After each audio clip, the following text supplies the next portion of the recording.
आप सभी का स्वागत है UP academy for civil services में। हम लोग पढ़ रहे हैं मॉडर्न हिस्ट्री ऑफ इंडिया और आपने एक बार अच्छे से पढ़ लिया है कि गांधी जी के जीवन काल में कौन कौन सी घटनाएं घटी विदेश में और भारत में। आज हम लोग पढ़ेंगे क्या, हर एक नेशनल मूवमेंट जो राष्ट्रीय आंदोलन था उसके एक एक चरण में कौन कौन सी घटना हुई और उनकी डेट्स, क्योंकि डेट्स यूपी पीसीएस के हिसाब से बड़ी इंपॉर्टेंट है।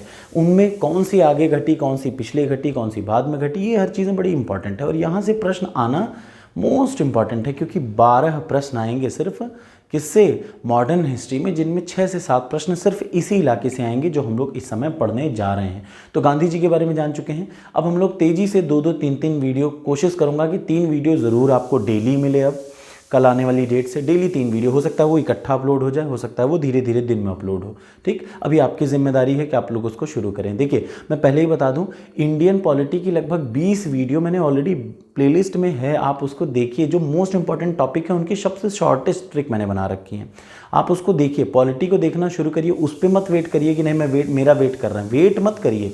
मैं पढ़ा रहा हूँ, हिस्ट्री पढ़ा रहा हूँ, हिस्ट्री ऑलमोस्ट आपकी अब कंप्लीट हो रही है। ठीक है, 25 नंबर का काम, जो 20 से 25 नंबर का काम मैंने कर दिया है, इसके बाद मैं कोशिश करूँगा, वो हम लोग देखेंगे। एक वीडियो बना के मैं आपसे पूछूंगा, कल ही हो सकता है पूछ लूँ, क्योंकि कल तक मैं ख़त्म करने की पूरी कोशिश करूँगा। तो चलिए शुरू करते हैं अपना।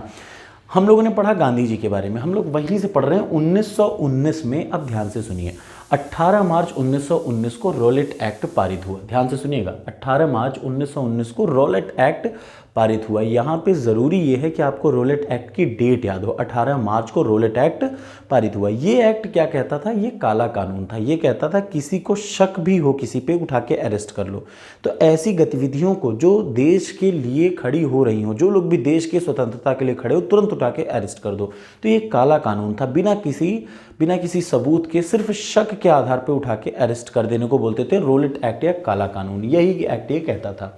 ये अच्छी चीज़ तो थी नहीं, तो इसके खिलाफ गांधी जी ने 6 अप्रैल को क्या किया, रॉलेट सत्याग्रह शुरू किया। पूरे इलाके में, पूरे के पूरे नेशन वाइड की कहा कि चलो भैया रॉलेट सत्याग्रह में शुरू करता हूँ। गांधी जी ने इसके खिलाफ शुरू किया। नेशन वाइड नहीं कह सकते उसको, राष्ट्रवादी नहीं कह सकते। गांधी जी ने कहा कि मैं इसका विरोध करता हूं। 6 अप्रैल 1919 को गांधी जी ने रॉलेट सत्याग्रह को शुरू किया। इनका साथ बहुत दिया लोगों ने, खासतौर से पंजाब में बहुत तेजी से ये चीज़ फैला। गांधी जी की बात पंजाबियों ने बहुत तेजी से और दिल पे ले ली।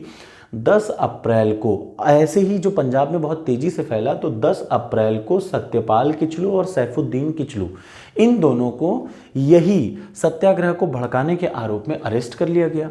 अब जब अरेस्ट कर लिया गया तो लोगों को बहुत बुरा लगा। 10 अप्रैल को लोगों ने क्या किया, 13 अप्रैल को जलियांवाला बाग में एक शांत सभा, पहले से बता दिया गया था कि शांत सभा होगी, बिना किसी निहत्थे लोग आए थे। वो एक बंद घेरा था, अमृतसर में है ये जगह जलियांवाला बाग। वहाँ पे क्या था, जनरल डायर था, उसने वहाँ पे गोली चला दी, नरसंहार किया, जानबूझ के गोली चला दी। किसने, जनरल डायर ने। कब, 13 अप्रैल को। आप देख पा रहे हैं 13 अप्रैल 1919 को जलियांवाला बाग हत्याकांड हुआ था। ये जनसंहार कहिए इसको, हत्याकांड मत कहिए। कि देखिए, एक तो होता है कि सामने से लड़ाई हो रही हो, दोनों लोगों के पास बंदूक हो, लड़ाई लड़ा, जो जीता जीत गया, अलग बात है। यहाँ पे क्या था, निहत्थे पे वार किया गया, धोखे से किया गया। अब अगला आ जाइए, नेक्स्ट। ये जब सब हो गया तो भैया लोगों ने बड़ा बुराई की कि क्या किया जाए, क्या ना किया जाए। तो 14 अक्टूबर 1919 को एक हंटर कमीशन बनाया गया, जिसका काम था इस चीज़ की जांच करना कि ये क्या खराब काम किया जनरल डायर ने।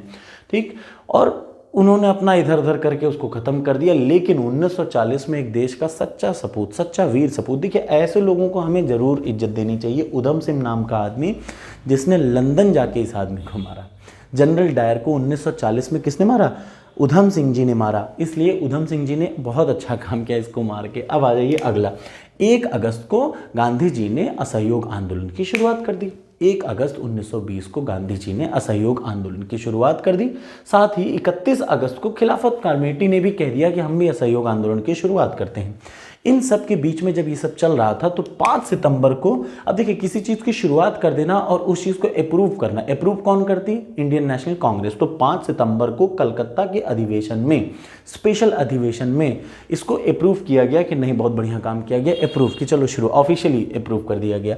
और इतना ही नहीं, दिसंबर 1920 में नागपुर के सम्मेलन में जो कांग्रेस का था, जिसके प्रेसिडेंट थे राघवाचार्य, उस समय प्रेसिडेंट थे, उन्होंने बहुत ही सराहना की, इंडोर्समेंट किया क्या कि बड़ा अच्छा चल रहा है, चलो बहुत बढ़िया। अब क्या हुआ, इसके तहत गांधी जी और अली बंधु, ठीक, अली बंधु और गांधी जी ने पूरे देश का एक दौरा किया। अच्छा, ये जो नॉन कॉपरेशन मूवमेंट था, इसका मेन मोटिव क्या था? बाइकॉट, हर चीज़ का बाइकॉट, हर विदेशी चीज़ का बाइकॉट। जो विदेशी जो भी नौकरियां कर रहे हैं, अपनी नौकरियां, जितने भी वकील थे अपनी नौकरियां छोड़ने लगे, हर चीज़ का बाइकॉट, विदेशियों का बाइकॉट, उनके कपड़े, जो जो चीज़ें समझ सकते हैं, हर चीज़, उनके स्कूलों का बाइकॉट, ठीक, ये सब शुरू किया गया। ये गांधी जी ने शुरू किया। कब? इन सब, ये जो असहयोग आंदोलन में, इन सब के बीच में 1 फरवरी को, ध्यान से सुनिए, 1 फरवरी 1922 को, अब जब आंदोलन अपने चरम पे था तो गांधी जी ने कहा, सरकार को धमकी दी 1 फरवरी 1922 को कि अब मैं सविनय अवज्ञा आंदोलन शुरू करने जा रहा हूं। अब तक क्या था?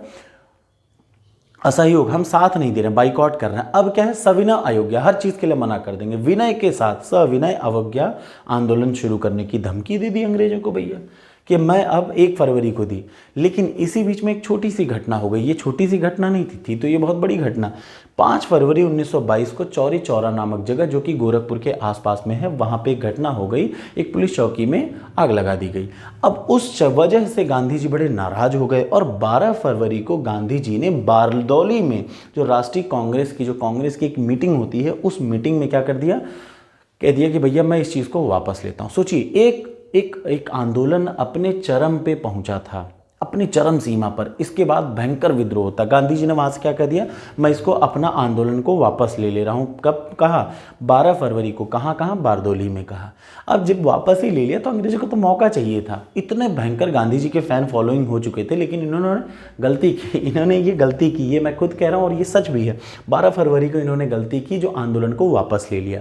उसका रिजल्ट और खामियाजा कैसे भुगतना पड़ा? मार्च 1922 में गांधी जी को 6 साल के लिए अरेस्ट कर दिया गया। अब आपको कमेंट बॉक्स में कमेंट करना है कि कौन सी जेल में इनको अरेस्ट किया गया था, गांधी जी को, ठीक। और फिर क्या हुआ? ये सब गांधी जी जब अरेस्ट हो गए तो भैया अब सारी चीज़ तो ठंडी पड़ गई, हर चीज़ तो ढीली हो गई। जब सब चीज़ें खत्म होने लगी, मतलब सारा का सारा आंदोलन ही खत्म हो गया, तो जो एक लोगों में जोश था वो खत्म हो गया। तो लोगों ने बड़ा गांधी जी का विरोध किया कि यार ऐसा क्यों किया आपने, बदले में अरेस्ट भी हो गए। अब इन सब के बीच में 1 जनवरी 1923 को, अच्छा इसमें एक चीज़ और याद रखिए, जब गांधी जी ने कहा कि मैं नॉन कॉपरेशन मूवमेंट लॉन्च करूंगा, हर चीज़ का बाइकॉट करूंगा, लेजिस्लेटिव असेंबली का बाइकॉट करूंगा, जो लोग लेजिस्लेटिव असेंबली में हैं उनका बाइकॉट करो, तो ये एक चीज़ सीआर दास को नहीं पसंद थी। सीआर दास ने कहा कि हम बाइकॉट लेजिस्लेटिव असेंबली का क्यों करें, हम वहाँ रह के भी तो विरोध जता सकते हैं, वहाँ पहुँच के भी तो चेंज ला सकते हैं, हम विरोध क्यों करें। तो सीआर दास ने, याद रखिए पीसीएस का क्वेश्चन है कि सीआर दास ने ये बाइकॉट, लेजिस्लेटिव असेंबली के बाइकॉट का विरोध किया था, याद रखिएगा।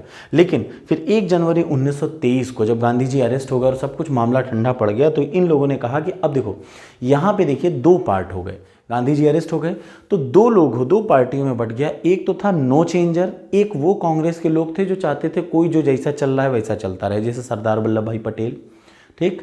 और सबसे बड़े राजगोपालाचारी, ध्यान से सुनिएगा, राजगोपालाचारी, सरदार वल्लभ भाई पटेल, राजेंद्र प्रसाद, इन लोगों का एक ग्रुप था। ये लीडर था, मतलब कौन? राजगोपालाचारी लीडर थे और राजेंद्र प्रसाद जी और उनके साथ सरदार वल्लभ भाई पटेल। ये लोग चाहते थे कि जो जैसा चल रहा है वैसे चलने दो, कोई चेंज ना करो, बाइकॉट ही करते रहो। लेकिन दूसरे जो चेंजर थे, जैसे कौन कौन? मोतीलाल नेहरू, केलकर जी और सीआर दास, इन लोगों ने कहा कि नहीं, हम बाइकॉट को ख़त्म करेंगे। हम बाइकॉट क्यों करें लेजिस्लेटिव असेंबली का, जो हम जाएंगे तभी तो हम वहाँ से सुधार कर पाएंगे। तो इस मकसद से इन्होंने दिसंबर में कांग्रेस छोड़ दी, दिसंबर 1922 में, और 1 जनवरी 1923 को स्वराज पार्टी का गठन किया। कैसा लगा ये वीडियो? जल्दी से मैं वीडियो बना रहा हूँ और तुरंत अब से 1 घंटे बाद एक और वीडियो आपको मिल जाएगी। Thank you so much.